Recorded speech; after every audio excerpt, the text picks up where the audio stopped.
역사 스페셜 만약에 오늘은 첫 번째 일하기입니다. 1960년 4월 19일 기억하시나요? 그날 하루, 단 하루가 대한민국을 바꾸었습니다. 그런데 만약 그 하루가 없었다면 우리는 지금 어떤 나라에 살고 있을까요? 오늘 그 이야기를 함께 들여다보겠습니다. 어르신 기억나시나요?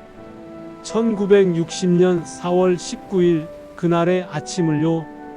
서울 하늘엔 이제 막 아카시아 향기가 번지기 시작했습니다. 봄이 담장을 넘어 우리 곁으로 막 다가오던 참이었지요. 그 고운 봄날 아침 한성 여중에 다니던 14살 소녀 진영숙은 예쁘게 다린 교복을 입기 전 책상에 앉았습니다.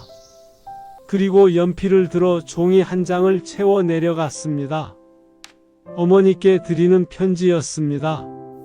오늘 학교에 가지 못하겠다고, 대신 꼭 가야 할 곳이 있다고 14살 어린 소녀도 알고 있었습니다.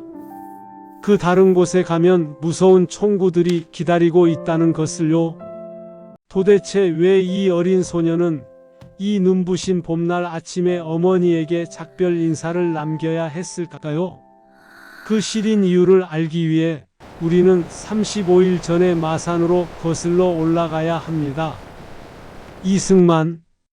이 이름을 들으면 어르신들 마음은 참 복잡하실 겁니다. 해방 후 나라를 세우고 전쟁 중에 나라를 지켰던 공은 분명 큽니다.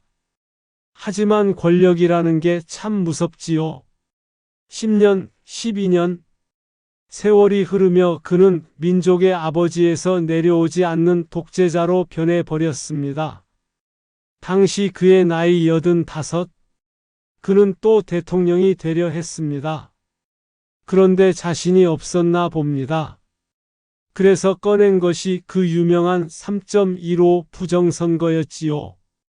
투표함에 미리 표를 40%나 채워두고 남의 표를 우리 표로 바꿔치기 하고 심지어 지켜보려는 사람들을 몽둥이로 끌어냈습니다. 이게 어디 선거입니까? 도둑질이지요. 마산의 한 투표소에서 이 더러운 비밀이 터졌습니다. 투표함을 뒤집었더니 미리 도장 찍힌 표들이 우르르 쏟아져 나온 겁니다. 참다 못한 시민들이 거리로 쏟아졌고 그날 저녁 차가운 총성이 들렸습니다. 그 총성에 쓰러진 이들 중에 16살 소년 김주열이 있었습니다. 남원에서 마산으로 갓 유학 온 교복이 아직은 어색했을 신입생이었죠. 그날 밤 아들은 돌아오지 않았습니다. 어머니 권찬주 씨는 마산 거리를 미친 듯이 헤맸습니다. 우리 주열이 못 봤소? 까만 교복 입은 우리 아들 말이오. 저수지 물을 다 퍼내고 병원마다 문을 두드리며 보낸 시간이 무려 27날이었습니다. 4월 11일 마산 앞바다에서 무언가 떠올랐습니다. 아이였습니다. 눈에 최루탄이 깊게 박힌 채로 경찰이 총에 맞아 죽은 아이의 시신을 돌덩이에 묶어 바다에 몰래 던져버린 것이었습니다. 이 사진 한 장이 신문에 실리던 날 대한민국의 어머니들은 밥상을 밀쳐두고 통곡했습니다. 내 자식 같은 아이의 모습에 아버지들은 주먹을 쥐었습니다. 그렇게 4월 19일에 거대한 파도가 시작된 것입니다.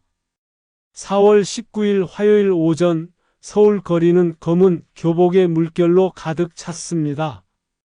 부정선거 다시 하라. 독재자는 물러가라. 시위대는 어느덧 10만 명을 넘어 경무대 앞까지 밀려들었습니다. 낮 1시 30분 경무대 돌담 앞 긴장감이 흐르던 그 순간 경찰 지휘관의 잔인한 명령이 떨어졌습니다. 쏴라. 비명과 함께 맨 앞줄 학생들이 낙엽처럼 쓰러졌습니다. 어르신, 여기가 바로 역사의 갈림길입니다. 뒷줄에 서 있던 사람들이 선택해야 했습니다. 피 냄새를 피해 뒤돌아 도망칠 것인가 아니면 죽음을 무릅쓰고 한 걸음 더 나아갈 것인가? 자, 여기서 잠시 시계바늘을 멈추고 상상을 해봅시다. 총소리에 겁을 먹은 학생들이 모두 뒤돌아 도망쳤다고 말이죠. 그날 밤 경무대 안에서는 축배가 터졌을 겁니다. 경호실장 곽영주가 이승만 대통령에게 보고합니다. 카카, 역시 저 학생들은 총 한 방이면 끝납니다. 이승만은 고개를 끄덕이며 웃었겠지요. 다음날 신문에는 폭도 진압 성공이라는 기사가 대문짝만하게 실리고 김주열의 어머니는 아들의 죽음을 가슴에 묻은 채 평생 죄인처럼 숨어 살았을 겁니다. 아무도 그분의 눈물을 닦아주지 않는 차가운 나라에서 말이죠. 그로부터 1년 뒤 대한민국은 어떻게 변했을까요? 거리는 조용합니다. 하지만 그건 평화가 아니라 죽음 같은 침묵입니다. 말 한마디 잘못하면 끌려가고 투표는 하나마나 한 요식행위가 되었겠지요. 그날 총성 앞에서 고개를 숙이고 집으로 돌아온 학생들은 어떻게 됐을까요? 살아남아 다행이라 생각하면서도 평생 그때 왜 우리는 도망쳤을까라는 무거운 자책감을 안고 살았을 겁니다. 정의를 잃어버린 나라에서 사람들은 영혼 없는 인형처럼 살아갔을지도 모릅니다. 나라가 그 질문 자체를 허락하지 않았을 테니까요. 그런데 어르신, 여기서 아주 이상하고도 위대한 일이 벌어집니다. 학생들이 물러난 그 거리에 누군가 하나둘씩 다시 모이기 시작합니다. 바로 어머니들입니다. 아들의 빈방에 앉아있던 권찬주 씨가 밖으로 나옵니다. 뒤이어 이웃집 할머니가 신발을 신고 따라 나섭니다. 구호도 없고 깃발도 없습니다. 그저 묵묵히 걷기 시작합니다. 경찰이 총을 겨누며 막아섭니다. 해산하시오. 그때 한 어머니가 눈을 똑바로 뜨고 묻습니다. 내 아들 어디 있어? 총으로 쏜 내 자식 어디 있느냐 말이오. 어머니들의 울음 섞인 행진 앞에 총을 든 경찰들의 손이 떨립니다. 차마 어머니를 쏠 수는 없었던 거죠. 이 조용한 어머니들의 발걸음이 대한민국을 다시 깨우는 두 번째 혁명이 되었을 겁니다.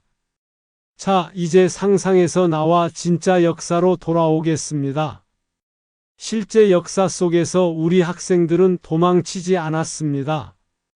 피 흘리며 쓰러진 친구의 시신을 넘고 또 넘어 그들은 앞으로 전진했습니다. 그리고 4월 25일 결정적인 장면이 펼쳐집니다. 서울 시내 대학 교수 250여 명이 넥타이를 메고 가운을 입은 채 거리로 나섰습니다. 점잖은 학자들이 든 플래카드에는 이렇게 적혀 있었습니다. 학생들의 피에 보답하라. 제자들의 죽음을 더는 지켜볼 수 없었던 스승들이 방패막이가 되어 걷기 시작하자 시민들이 다시 용기를 냈습니다.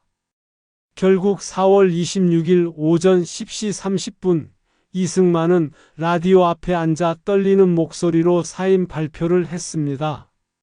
국민이 원한다면 12년 독재가 무너진 순간이었습니다. 그날 거리에 쏟아져 나온 시민들이 서로를 껴안고 흘린 눈물은 억눌렸던 12년의 한을 씻어내는 축복의 비였습니다. 어르신, 아까 그 14살 소녀 진영숙 열사의 편지 기억하시나요? 그 편지의 마지막은 이랬습니다.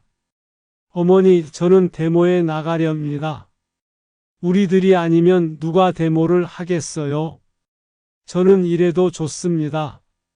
후에 꼭 어머니께 승리의 기쁜 소식을 가지고 돌아오겠습니다. 비록 그녀는 그날 총탄에 맞아 끝내 집으로 돌아가 어머니를 안아드리진 못했지만 대신 우리에게 민주주의라는 승리의 소식을 배달해 주었습니다. 오늘 이 이야기를 들으신 어르신들께 여쭙고 싶습니다. 어르신들의 인생에서 비록 무섭고 떨렸지만 뒤돌아서지 않고 한 걸음 나아갔던 순간은 언제였나요? 그 용기 있는 발걸음들이 모여 오늘날 우리가 이 따뜻한 햇살 아래 앉아 있을 수 있는 것입니다. 오늘 이야기는 여기까지입니다. 함께 해주셔서 참으로 고맙습니다. 역사 스토리텔러의 한 줄 평. 4.19는 학생들이 시작하고 어머니들이 울었으며 온 국민이 완성한 우리 민족의 가장 뜨거운 봄이었습니다. 이야기가 마음에 드셨나요? 구독과 좋아요 부탁드립니다.